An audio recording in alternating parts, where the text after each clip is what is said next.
Hello, I'm Paul Donovan, the Chief Economist at UBS Global Wealth Management, and today we're going to be looking at the aftermath of the US Federal Reserve's interest rate decision.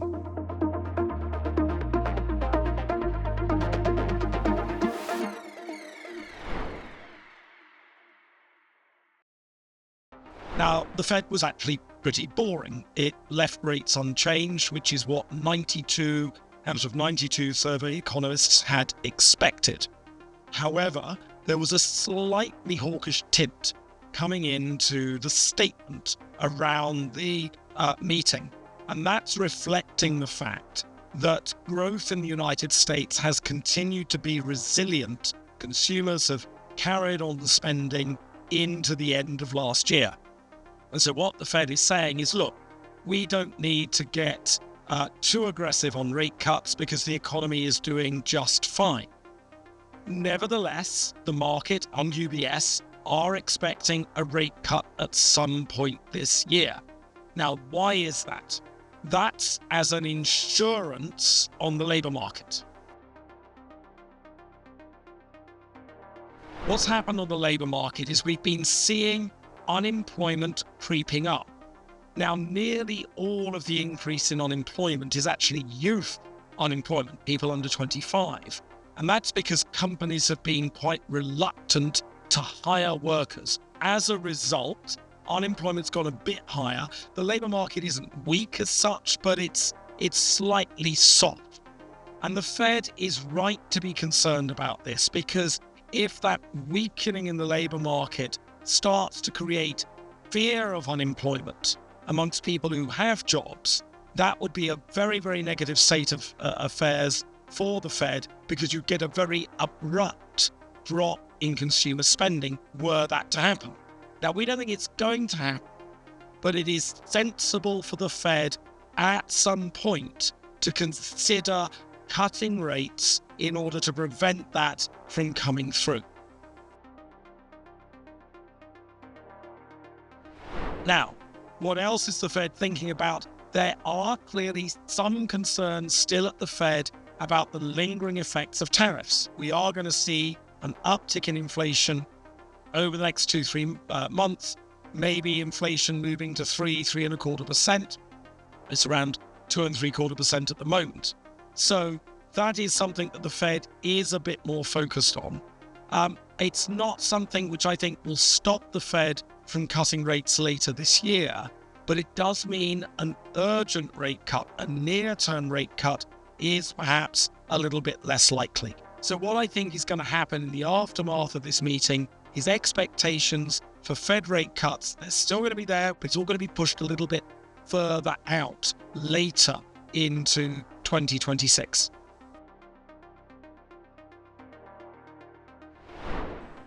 Obviously, in May, we've got the change of the Fed chair. Now, is this going to matter? It's a rather tricky question.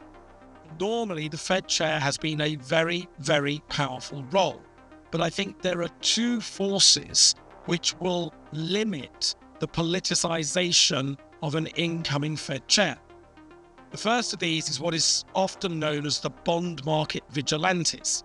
That is to say, if the Fed is seen as being too political, the bond market would have a negative reaction, and that would be very damaging for the US economy.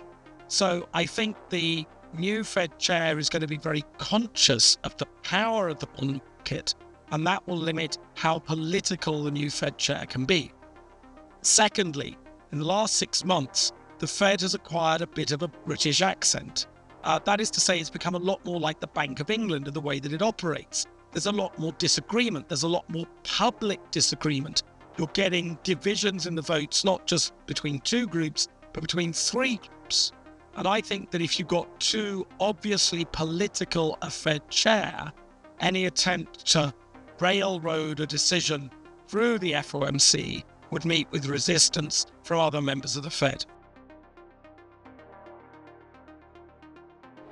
Now, one of the other things that we have been seeing recently is a period of dollar weakness coming through. This, I think, is caused by a number of factors. Certainly, the relative international standing of the United States. I think the US is regarded as a less trusted partner, for example. Domestic events in the States are perhaps raising questions about the rule of law in the United States. And for conservative investors, for risk-adverse investors, that's an important consideration. The dollar's reserve status is not going to disappear. The dollar will remain the largest reserve currency, but it has lost market share. It has seen a declining share of overall global reserves. And reserve status itself is becoming less important as global trade stagnates. The importance of being a reserve currency is also diminishing somewhat. So that's put the dollar under some pressure. Now, the question is, does this matter to the Fed? And the answer is it doesn't matter nearly as much as many people suppose. And that's because in the modern world, over half of global trade takes place inside companies. It's an internal accounting affair, people moving goods from one subsidiary to another. And currencies matter a lot less in the process. And nearly every single import into the United States is dollar denominated.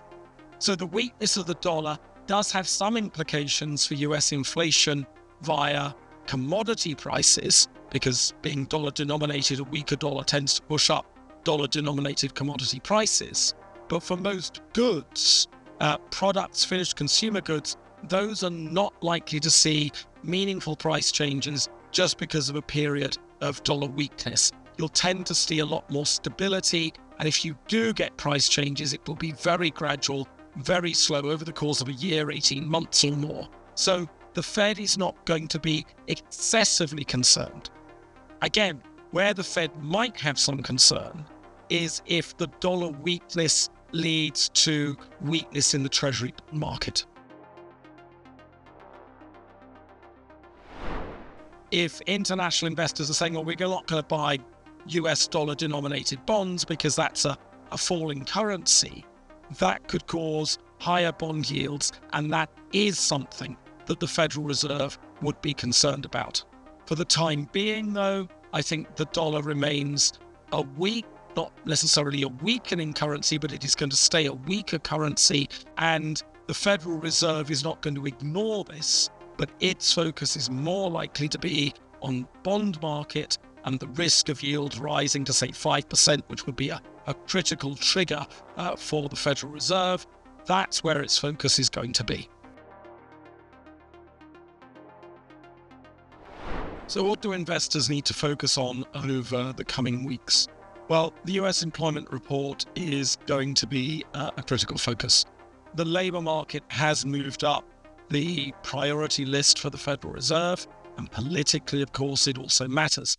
The data is not good quality. We have to remember this. It's not very reliable data, but it is something we're going to be paying quite a lot of attention to, particularly as things like consumer confidence have been weakening. The general state of the dollar, I think, is something which isn't going to disappear as a concern. There are growing issues around the role of the dollar system in international finance. I think this is very often exaggerated, but any move in the dollar is likely to be something that attracts attention. The geopolitics never goes away as a subject. I think tensions with Iran, tensions in the Gulf, these are something which are going to be in focus. We just had our year ahead in the United Arab Emirates, and it was a question that kept coming up with clients there. So I think keeping an eye on the rhetoric, the language around what is happening with Iran, I don't think it's going to have a huge economic impact, but it could add some noise into the markets in the short term. So for the next few weeks, I think those are the areas investors need to keep their attention on. Thanks very much for watching. Hope to see you again on Circle One.